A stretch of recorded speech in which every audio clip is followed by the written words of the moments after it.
one game back of the Packers for the top spot. They don't currently hold the tiebreaker with Arizona in the division, but Arizona is backing up right now fast, having lost 2 straight. And so we could go big picture or small here. There's a part of me that just wants to ask one quick question. Domonique Foxworth, who's the best wide receiver in the National Football League?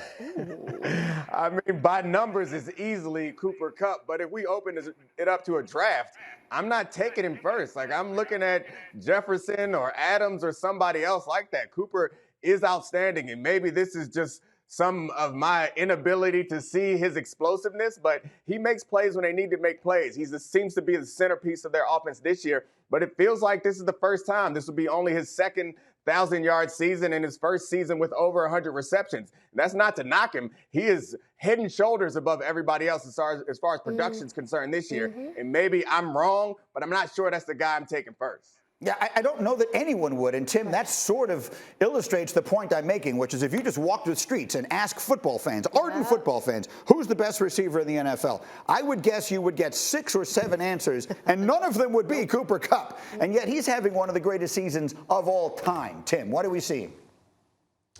Yeah, well, I think you're right about that.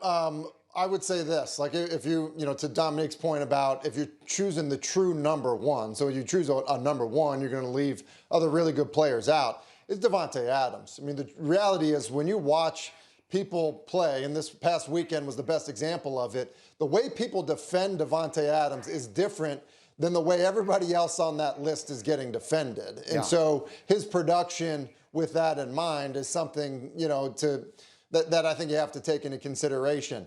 But I would tell you this, if you asked quarterbacks around the league that have seen the Rams play, because of common opponents, he would show up, maybe not as the top guy, but he would show up in the top 5 much more than he would show up if you asked fans or probably if you asked defensive players.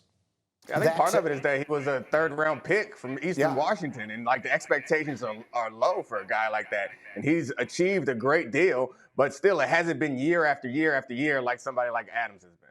Jump in here, Kmart. So Cooper Kupp is that dude that he's not the guy that walks into the club or walks in the room and you're like, whoa, he is fine.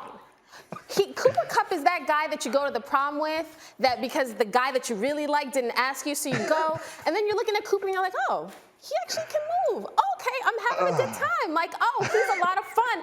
And eventually you're like, I have something really special right here. He's not the guy that's going to blow you away, but he always is productive and shows up with flowers. It's exactly the analogy I was going to make, so I'm delighted that you did it for me.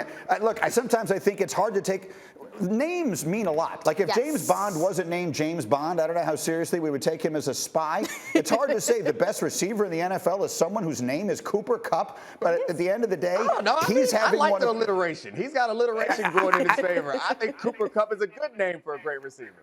Okay, fair enough. Perhaps I stand corrected on that too. Maybe he would be a good spy, one way or another. Cooper Kupp, just say it with me, everybody, is having one of the greatest seasons any receiver has ever had in the history of the sport. And the Rams are right in the thick of things.